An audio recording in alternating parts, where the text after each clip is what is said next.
ओम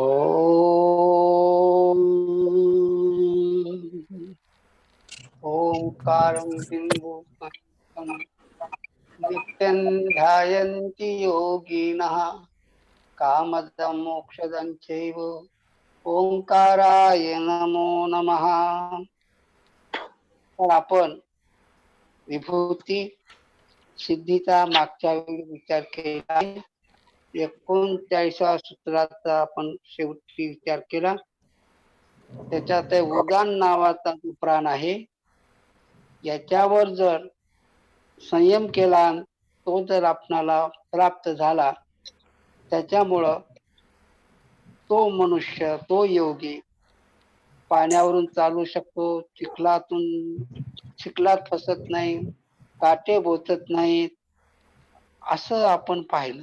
आज आहे आता 40वं सूत्र, समान जया ज्वलनम. समान नावाचा जो प्राण आहे, कुठं आहे समान नावाचा प्राण? नाभीसाठी.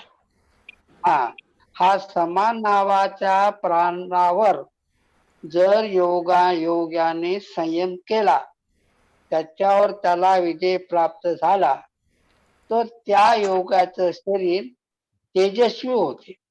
जसा अग्नी तेजस्वी असतो, तसं त्या योग्याचं शरीर हे दीप्तिमान प्रकाशमान दिसते. 40व्या सूत्राचा इतका भावार्थ आहे.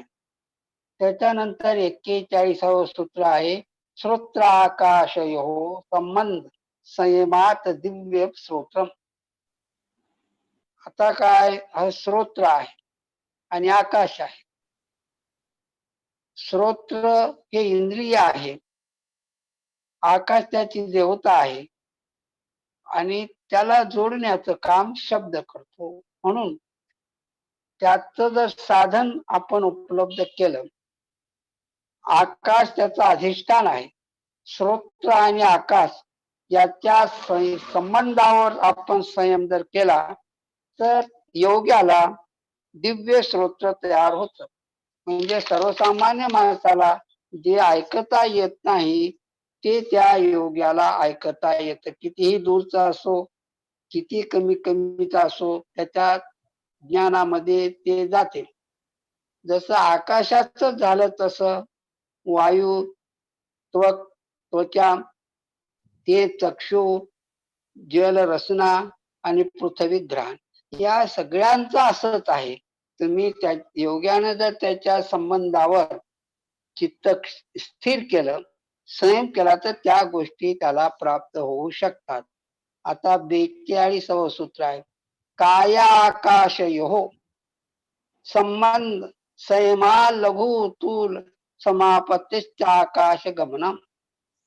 हे कसं आहे, ही सिद्धी विशेषतः मारुतीला प्राप्त झालेली होती. हे जे शरीर आणि आकाश यांचा जो संबंध आहे, यांच्या संबंधावर जर संयम केला, तर शरीर जे आहे अति सूक्ष्म होऊ शकतं, लहान होऊ शकतं आणि त्याच्यामुळं आकाशात गमन करण्याची शक्ती प्राप्त होते. त्याच्यानंतर पुढचं सूत्र आहे, बहिर्कल्पिता वृत्तीर महातथा प्रकाश अवरक्षय. शरीराच्या विषयी सर्वसामान्य अहंकार असतोच. हा अहंकार असूनही चित्त जर तुम्ही योग्यानं बाहेर ठेवलं, तर त्यावेळी तिला कल्पना असं म्हणतात. आणि ही सर्वसामान्य माणसाला समजू शकते. परंतु शरीरविषयक अहंकाराचा परित्याग केल्यानंतर योग्यानं चित्त हे स्वतंत्र होते आणि ती साधना चालू ठेवली, तर त्या ठिकाणी त्या धारणेला अकल्पिता असं म्हटलेलं आहे. कल्पिता अहंकाराचा त्याग केल्यानंतर जी राहते, तिला अकल्पिता असं म्हटलेलं आहे. तिलाच महाविद्याही म्हटलेलं आहे. तिच्यावर संयम केल्यानं काय होतंय, योग्याचं जे चित्त आहे त्याच्यामध्ये जे मल राहतात, क्लेश राहतात, त्या सगळ्याचा नाश होऊन जातो आणि ते जे असतील थोडेफार ते क्षीण होऊन जातात. म्हणून प्रकाशमय सात्विक चित्ताचा जो मळ आहे तो ते त्याचं आवरण आहे. कशाचं? प्रकाशमय अशी जी अवस्था आहे, प्रकाशाचं आवरण आहे. ते प्रकाशाचं आवरण म्हटलं तरी जे आहेत अविद्या अस्मिता त्यांचा नाश होऊन जातो. म्हणून प्रकाशा आवरण क्षया, प्रकाशाच्या वर झाकलेले जे आवरण आहे त्याचा नाश होतो. कोणत्यानं? वृत्ती जी आहे, ती धारणा जी आहे ती महाकल्पाची आहे. अहंकार विरहित ही जी त्यांनी केलेली संयम केल्यामुळं मलाचं आवरण नष्ट होऊन जात. कल्पिता धारणेनं साधना प्रारंभ करता येते आणि त्यावर संपूर्ण तिच्यात योग्य तो परिणाम होतो. म्हणून अकल्पित धारणेचा अविरत अभ्यास जर आपण करीत राहिलो म्हणजे योग्यानं, तर या सिद्धीच्या द्वारे योगी दुसऱ्याच्या शरीरातही प्रवेश करू शकतो. म्हणून म्हटलंय की वृत्ती महातता ही शक्ती आहे. हे कसं आहे? आता विज्ञानानं हे सगळं सिद्ध केलेलं आहे. आताच्या जड रूपामध्ये सुद्धा करणारा चेतनच असतो. म्हणून म्हटलेलं आहे की इतरांच्या शरीरामध्येही प्रवेश करण्याची शक्ती येऊ शकते. स्थूल स्वरूप सूक्ष्म अन्वयार्थत्व संयमात भूत जया. स्थूल म्हणजे काय? आता पृथ्वी तत्व दिसते आपल्याला, त्याच्यात जडपणा असतो, वृक्षता असते, स्थैर्य असते, कठीणपणा स्थूल रूपामध्ये पृथ्वीचं स्वरूप आहे. ते जलीय धर्म कसा आहे? पाण्याच्या मध्ये वाहण्याचा आहे, सूक्ष्म आहे, मृदुता आहे, शुक्लता आहे, हे जलीय धर्म आहे. तैजस धर्म कसा आहे? ऊर्ध्व गती असते, दाहकता असते, पाचकता असते, लघुता असते आणि प्रकाशमयता असते. तैजस धर्म झाला. वायवी धर्म कसा असते? की पवित्रता असते त्याच्यामध्ये आणि त्याच्यात छाया राहत नाही त्याला. आणि तिर्यक गती असते, ती अत्यंत वेगानं पुढे जात असते गतीमध्ये. आणि आकाशीय धर्म जो आहे सगळीकडे व्यापक असते. त्याच्यात संकोच होणं, प्रसरण पावणं हा गुण त्याच्यात राहत नाही. ती जी असते आकाशीय धर्म जे आहे ती कोणती मूर्ती तयार होत नाही, कशाच्या रूपामध्ये दिसत नाही. आकाशीय धर्म आहे. हा झाला स्थूल, एका स्थूल रूपाचा असतो. दुसरा आहे स्वरूप. स्थूल स्वरूप. स्वरूप कसं आहे? जे आता दिसते, पृथ्वी दिसायला लागते, जडपणा आहे. महाभूताचं जे आता सध्या स्वरूप आहे त्याला स्वरूप म्हटलेलं आहे. पृथ्वी नैसर्गिक दृष्ट्यात कठीण असते, गंध गुण असतो, जलात मृदुता असते, स्नेह असते, अग्नीमध्ये उष्णता असते, प्रकाश असते, वायू गतिशील असतो, आकाश सर्वत्र व्यापक असते. हे जे आहे स्वरूप झालं पंचमहाभूतांचं स्वरूप. त्याचा अर्थ सूक्ष्म कशाला म्हटलं आहे? पंचमहाभूत स्थूल दृष्टीनं दिसतात, परंतु याचे जे कारण आहेत, तन्मात्रा जी आहे ती सूक्ष्म आहे. त्याच्यानंतर अन्वय पुढे शब्द आला. सत्व, रज आणि तम हे तिन्ही गुण एकमेकात राहतात, मिसळून राहतात, त्याला जोडून राहतात, म्हणून त्याला अन्वय म्हटलेला आहे. प्रत्येक कार्यात हा स्वभाव संक्रांत होत राहतो, यालाच अन्वय म्हणतात. अन्वय म्हणजे जोडून घेणं. एकमेकाच्या अग्नी आणि पाणी शरीरामध्ये एकत्र आहे, बाहेर राहतात का? ते तर पाणी जाणं वाफ होऊन जाईल, नाही तर अग्नी विझून जाईल, एकत्र राहत नाही. असं याला म्हणून अन्वय रूपानं जगामध्ये ते काम करतात. अर्थवत्व, प्रयोजन असणार भूताचं प्रयोजन काय? सगळ्या कशाला जर निर्माण होते ते? पुरुषाला, चेतन पुरुष आत्म्याला त्याला भोगही मिळाला पाहिजे आणि अपवर्ग प्राप्त करून देण्यासाठी हे 5 पंचमहाभूत निर्माण झालं. त्याचं ज्ञान जे आहे 5 रूपानं झालं पाहिजे. स्थूल स्वरूप, सूक्ष्म, अन्वय आणि अर्थवत्व. भूतांच्यावर संयम केल्याच्या नंतर, संयम पूर्ण झाल्याच्या नंतर योग्याच्या संकल्पानुसार ही भूत प्रकृती भूत प्रकृती त्याच्या अधीन म्हणून काम करावं लागते विशिष्ट अर्थानं. ततो अनिमादी प्रादुर्भाव काय संपत्त धर्मा अनभिघातस्य 45 सूत्र आहे. काय म्हटलं ते भूत जे सिद्धी प्राप्त भूताचा जे आपण जर केला तर सिद्धी प्राप्त होतात. त्या कोणत्या सिद्धी आहेत? अनिमा आपलं शरीर अनुस्वरूप करता येते. मारुतीला तसे गेले ना मग त्या देवीच्या मंदिरात लहान अनिमा रूपानं गेलेले आहे. महिमा शरीर मोठं करता येते. मग मंदिराच्या बाहेर आले की मारुतीला मोठं शरीर धारण केलं. लघिमा शरीर हलकं करणं. रूह जसा हलका असतो तसं शरीर हलकं करणं. गरिमा शरीर जड करणं, कठीण करणं, याला गरिमा म्हटलेलं आहे. प्राप्ती आहे, जेथे जायचं तेथे जाता येते त्याला प्राकाम्य, इच्छेनुसार कार्य करून घेता येतात. आणि ईशित्व भूत भौतिक पदार्थ त्याच्या अधीन होतात, वश होतात, त्याला वशित्व म्हटलंय. आणि ईशितृत्व दुसरा आहे सत्य संकल्प होतो. ते तो बोलेल योगी तेच घडतं. भूत मात्र संपदा प्राप्त होते आणि याच्यामुळं आपलं शरीरही भूतजयी होते. त्याच्यावर त्यानं जे काम करते त्या कामाच्या मध्ये कोणतेही अडथळा करणारे तत्व राहत नाही. म्हणून तद्धर्मानभिघात इच्छेनुसार त्याला जर वाटलं दगडात जावं तर दगडामध्ये सुद्धा तो प्रवेश करू शकतो.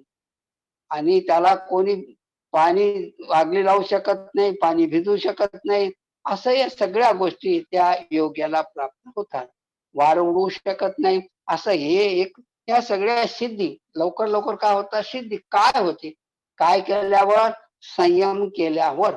आपण व्यवहारात संयमाचा अर्थ वेगळा आणि इथं संयमाचा अर्थ वेगळा आहे, ते लक्षात आलं पाहिजे.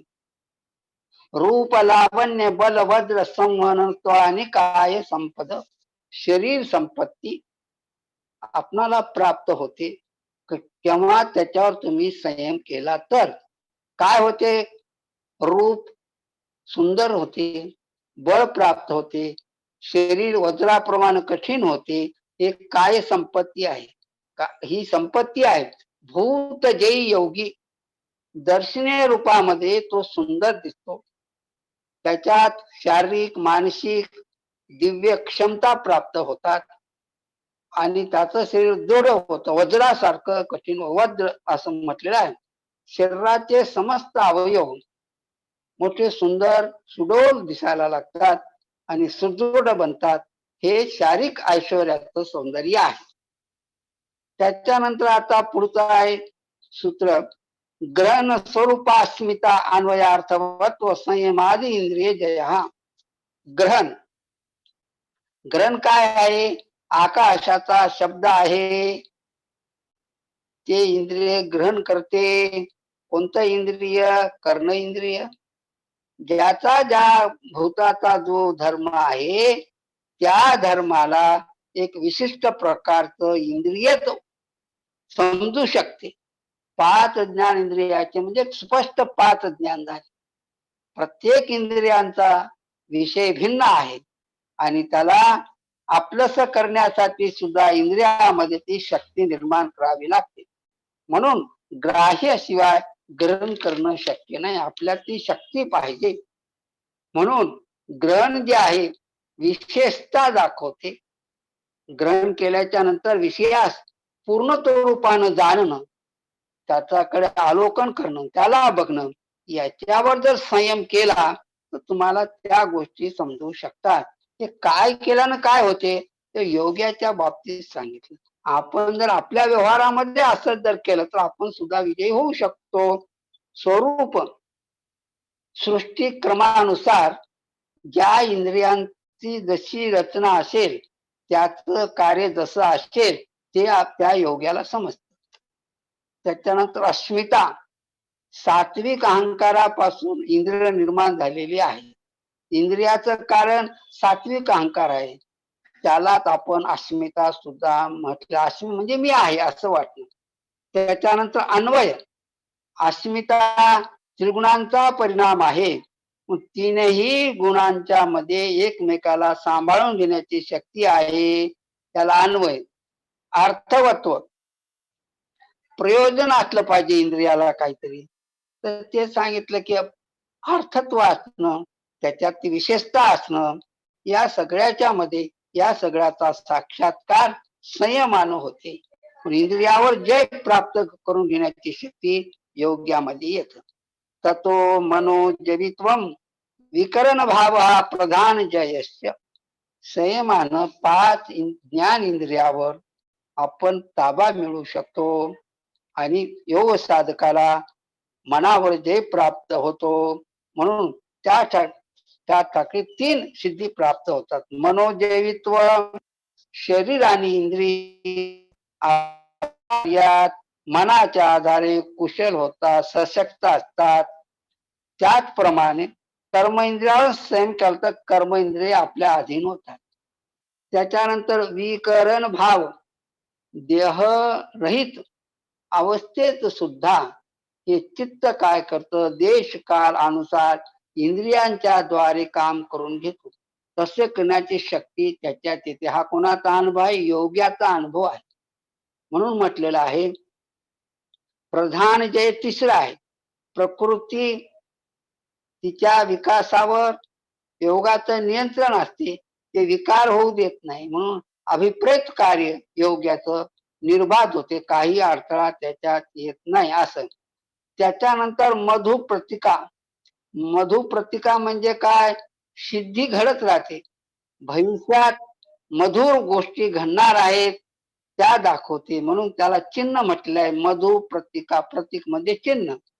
ग्राह्य आणि ग्रहण याच्यावर जर संयम केला गेला तर ह्या सगळ्या शक्ती निर्माण होतात. कोणत्या? मनोजयवित्व, मनावर जय, विकरण भावा, सगळ्या करणावर विजय, प्रधान जय, मुख्य शक्तीवर प्रभाव पडतो. हे सिद्धींचं विवरण केल्याच्या नंतर आता ग्रहितावर संयम केल्यानं काय होते, कोणती सिद्धी प्राप्त होते या संबंधी आपण बघू लागलो. सत्व पुरुष अन्यता ख्याती मात्र सर्व भावा अधिष्ठातृत्व सर्व ज्ञातृत्व. हे काय? सत्व. सत्व शब्दाचा अर्थ या ठिकाणी प्रकृती आहे, अंतःकरण आहे, बुद्धी त्याचा अर्थ आहे. सत्व पदाने हे समजायचं. सत्व पुरुष, पुरुष म्हणजे चेतन आत्मा, चेतन परमात्मा, हे पुरुषाचा अर्थ आहे. बुद्धी आणि चेतन, प्रकृती आणि पुरुष आत्मा हे एकमेकापासून अगदी भिन्न आहे. हे भिन्न आहे त्याचं साक्षात्कार होणं. योग्याला त्यातलं दोघातलं अंतर समजलं पाहिजे. बाह्य पंच ज्ञानेंद्रिय आहेत, 5 कर्मेंद्रिय आहेत आणि 11वं मन आहे. या सगळ्यावर योगी स्थिर होतो. त्याच्या आता हे सगळे वागतात त्याच्या, पण या सगळ्यांचा अधिष्ठान तोच आहे. म्हणून रजोगुण आणि तमोगुण यांचा पूर्णपणे प्रभाव संपलेला असतो, सत्वगुण वाढलेला असतो आणि मग साक्षात्कार होण्यासाठी त्याला कुठलीच गोष्ट आडवी येत नाही. म्हणून तो अलौकिक दिसतो. असा योगी सर्व तत्वांना जाणतो. म्हणून सर्व ज्ञाता असं म्हटलेलं आहे. सर्व ज्ञातृत्वंच, सगळ्याचा अधिष्ठा आहे आणि सगळ्याला जाणणारा आहे. त्याला दुसऱ्या जे काही सिद्धी असतात त्या सुद्धा त्याला सहज प्राप्त होतात. म्हणून योग्यान हे सर्व क्लेश, अविद्या, अस्मिता, राग, द्वेष, अभिनिवेशा, क्लेशा, यांची जी शक्ती असते ती कमी होऊन जाते. याचं जे जीवात्म्याला बंधन असतं ते शिथिल होऊन जातं, आत्मवशी होऊन जातो तो आणि सगळीकडे तो फिरायला लागतो. विवेक ज्ञानाचं हे फल आहे. म्हणून वैराग्याची भावना जागृत झाल्यावर विवेक ख्याती मुख्य फल त्याला प्राप्त होते. आता पुढचं जे सूत्र आहे, तद्वैराग्यादपि दोष बीज अक्षय कैवल्यम. विशोका नावाची सिद्धी आहे, अशा खूप सिद्धी आहेत. वैराग्यामुळे ते सगळं निर्माण होतं. म्हणून ह्या ज्या अविद्या अस्मिता या सगळ्यांचा दोष हे सगळे जळून जातात. कशामुळं? त्याच्यामध्ये जी वैराग्याची अग्नी पेटते, तद वैराग्यात अपि दोष बीज अक्षय कैवल्य, म्हणून त्याला कैवल्य प्राप्त होते. कैवल्याला अडथळा काय आहे? या दोषांचा आहे. म्हणून वैराग्य भावना जागृत झाली की योगीला ज्ञान विवेक ज्ञान प्राप्त होते आणि बुद्धी जी जड आहे, प्राकृत तत्व आहे, हे त्याला समजते. मग हे परिणामी बुद्धी तत्व आहे, याच्या पलीकडे तो निघून जातो. चेतन आत्मतत्व अपरिणामी आहे आणि शुद्ध आहे, म्हणून बुद्धी तत्वापासून सर्वता भिन्न आहे. म्हणून या बुद्धी सत्वाकडून वैराग्य योगी पुरुषास आणखी उच्च अवस्थेकडे घेऊन जाते. म्हणून त्याला लक्षात येते की हे विवेक ज्ञान जे आहे बुद्धीचा परिणाम आहे. इथं थोडं समजून घ्या. विवेक ज्ञानानं जे ज्ञान प्राप्त होतं त्याचा जो परिणाम होतो ते म्हणजे आत्म्याचं स्वरूप नाही, आत्म्याला प्राप्त होणार ज्ञान आहे आणि ते त्रिगुणात्मक आहे. म्हणून केवळ स्वरूपात अवस्थित राहण्यासाठी त्याही ज्ञानापासून पुढे जातो, विरक्त होतो तो. आणि म्हटलं ही याला पर वैराग्य असं म्हटलेलं आहे. बाकीचं वैराग्य वेगळं.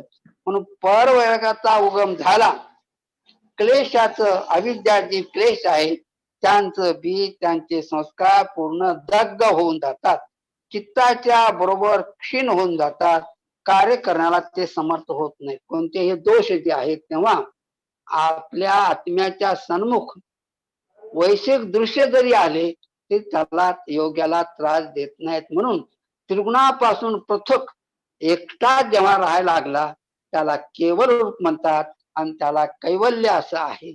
म्हणून प्रकृतीच्या पासून वेगळं होण्यासाठी म्हणून त्यासाठी आत्म्याची स्वरूप प्रतिष्ठा आहे, स्वरूपामध्ये प्रतिष्ठित होणं. म्हणून तदा द्रष्टू स्वरूप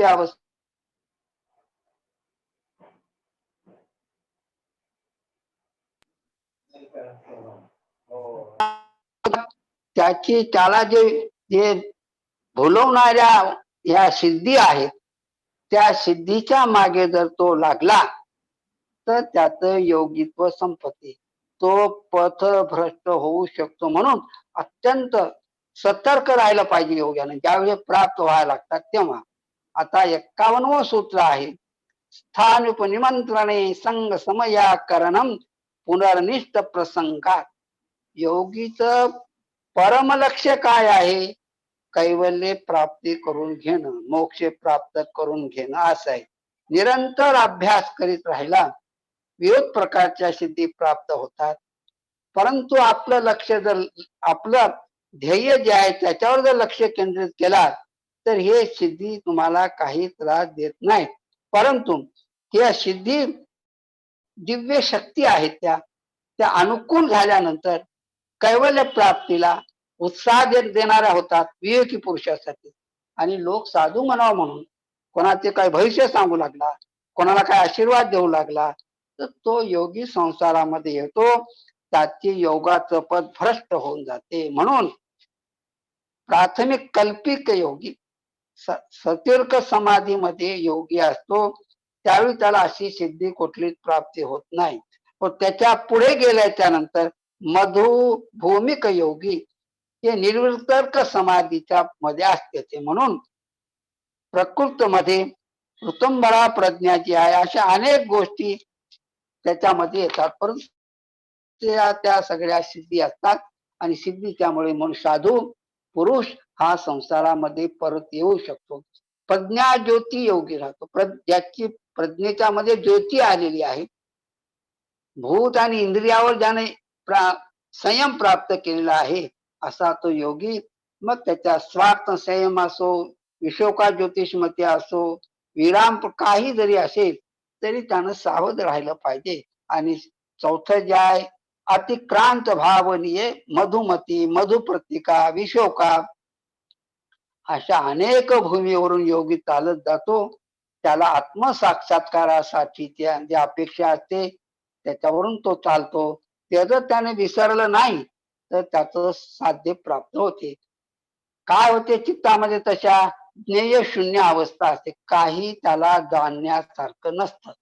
तो स्वतःला आत्म्याला जाणला, प्रकृतीला जाणला, प्रकृती वेगळी आहे तो समजून घेतला, त्याच्यामध्ये त्याला जाणण्यासारखं काही नाही, म्हणतात ज्ञेय शून्य अवस्था म्हणतात. हेय शून्य अवस्था जगात जे दुःखदायक आहे, नाशिवंत आहे, तेही त्याला समजलं, म्हणून त्यालाही काय करण्याची गरज. ज्ञेय शून्य अवस्था. प्राप्त अवस्था तिसरी, आपणाला जे प्राप्त करून घ्यायचं आहे त्याला प्राप्त झालेलं आहे, मग तिथे काय आता मिळवायचं नाही. चिकीर्षा अशून्य अवस्था, काही विचारायचं आहे, काही शंका आहे, त्याही काही राहत नाही. आत्मसाक्षात्कार झाल्यामुळे ते शून्य राहते.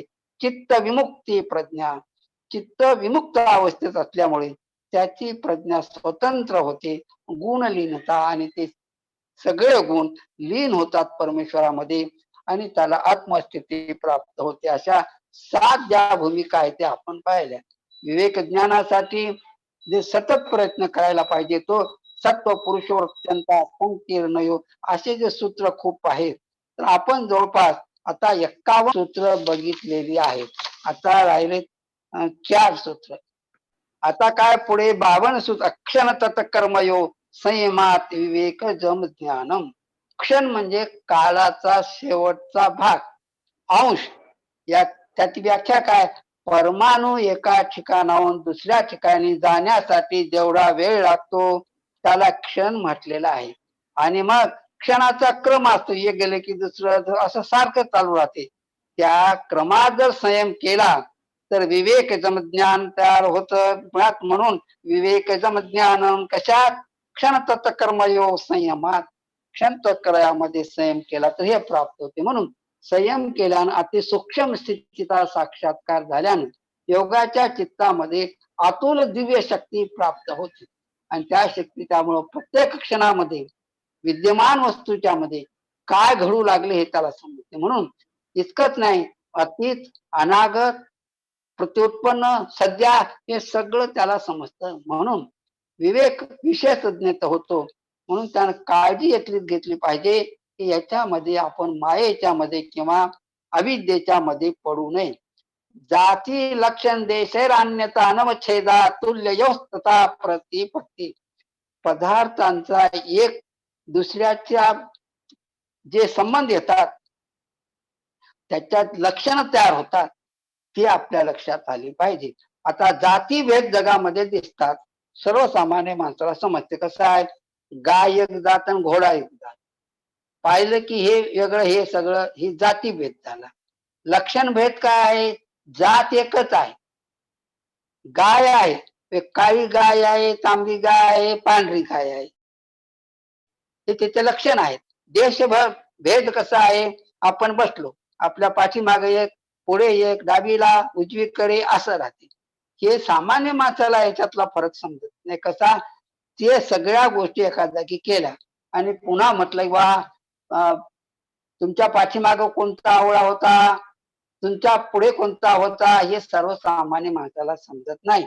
परंतु परिणाम क्रमाचा अभ्यास ज्यानं केल्या, ज्या योग्यानं, संयमी योगी हा पूर्वेकडे ठेवलेला आवळा आहे, हा पश्चिमेकडे आवळा आहे, हे त्याला समजते. परिणाम क्रमाचा अभ्यास केल्याच्या नंतर तारकम सर्व विषयम सर्वता विषय कर्मंचेती विवेकजम ज्ञान. अन्य कोणाचा उपदेश शिवाय जो आपल्या स्वतःच्या आत्म्यामध्ये प्रतिभा तयार होते आणि त्या प्रतिभेनं सगळं ज्ञान प्राप्त होते, त्याला विवेकजम ज्ञान म्हटलेलं आहे. म्हणून पदार्थाच्या शिवाय, त्या क्रमाच्या शिवाय अवस्थेच्या मध्ये ज्ञान प्राप्त होते. हे ज्ञान ज्ञानेश्वर माऊलीने सांगितलं. ही शक्ती तुमच्यामध्ये आहे. काय सांगितलं? की तुमच्या हृदयाच्या मध्ये विवेक आहे. मज हृदयी सद्गुरु जेणे तरिलो हा संसार पुरू विशेष त्या दरु विवेकावरी. अतीत, अनागत आणि वर्तमान या सगळ्या विषयांचा अभ्यास त्याला पूर्ण रूपानं स्पष्ट जाणतो. म्हणून संप्रज्ञा समाधी आणि त्याचे मध्ये मधुमती आदी गोष्टी सर्वसामान्य योग्याला ज्ञात राहतात. म्हणून योगाचा प्रारंभ आपण करीत असताना सुद्धा याचा सिद्धीच्या दृष्टीने जर प्रयत्न केला ते प्राप्त होऊ शकेल. परंतु चांगली जी माणसं असतात परमेश्वराकडे जाणारी, तो संयम परमार्थाच्या बाबतीत जे असतील तिकडेच लावतो. सत्व पुरुषयो शुद्धी सामे कैवल्यमित हे 55 सूत्र आहे. पुरुष म्हणजे आत्मा, चेतन तत्व शुद्ध स्वरूपात आहे. आणि सत्व म्हटलं तर अंतःकरण, बुद्धी, चित्त, प्रकृती. चित्त जे प्रकृतीचं कार्य आहे ते त्रिगुणात्मक चित्त आहे. रजोगुण, तमोगुण, सत्वगुण. आणि म्हणून याच्यामुळं चित्त मलिन होते. कशामुळे? रजोगुण आणि तमोगुणाच्यामुळं. पर योगी जेव्हा योगाचा अभ्यास करतो, अंतिम स्तरावर गेल्याच्या नंतर त्याच्यातील रज आणि तम हे जे ताकदीचे गुण असतात ते क्षीण होऊन जातात. तेव्हा मग सत्वाचं प्राधान्य झाल्यामुळं चित्त शुद्ध होते. त्यामुळं आत्म्याला आपला साक्षात्कार करून घेता येतो, बोध होतो, कैवल्याची प्राप्ती होते. म्हणून पुरुषाच्या मध्ये प्रकृती आणि पुरुष याचं भेद ज्ञान झालं पाहिजे. ते झाल्या त्याला विवेक ज्ञान असं म्हटलेलं आहे. कैवल्य प्राप्तीसाठी विवेक ज्ञानाचीच गरज आहे. पर्यंत जाण्यासाठी मध्ये जे विवेक प्रकारच्या विभूती सिद्धी प्राप्त होतात त्या तुम्हाला तिकडे ओढून घेतात. म्हणून आता विश्वामित्रासारखा फसला तिथं. आपली काय कदर आहे? म्हणून योग्यानं सावध राहिलं पाहिजे. अष्टांग योगांच्या सह ईश्वर प्रणिधान आहे, प्रणव जप आहे. त्यात दृढ श्रद्धेनं जर तुम्ही त्याचा अनुष्ठान केला तर या साधनाची तुम्हाला जी काय ताकद असेल ते समजेल. म्हणून विवेक ज्ञानामध्ये अविद्या, मोह, क्लेश हे येतात, त्यांचा नाश करता आला पाहिजे. शुद्ध स्वरूपाने आपण अवस्थित झालो पाहिजे. प्रकृतीचा संपर्क जर राहिला नाही तर जे अनिष्ट असेल ते नष्ट होतं. म्हणून सर्व विभूती पादामध्ये धारणा, ध्यान आणि समाधी अंतरंग अंग आहेत. परिणामाचं विस्तारानं वर्णन केलेलं आहे. म्हणून विविध प्रकारचे संयम विविध प्रकारच्या वस्तूवर केल्यानंतर आपल्याला जे पाहिजे ते विभूती प्राप्त होतात आणि परमार्थाकडे जाण्याची शक्ती प्राप्त होते. तर अशा रीतीनं 55 सूत्र आज संपलेली आहेत. 3 पाठ संपलेले आहेत.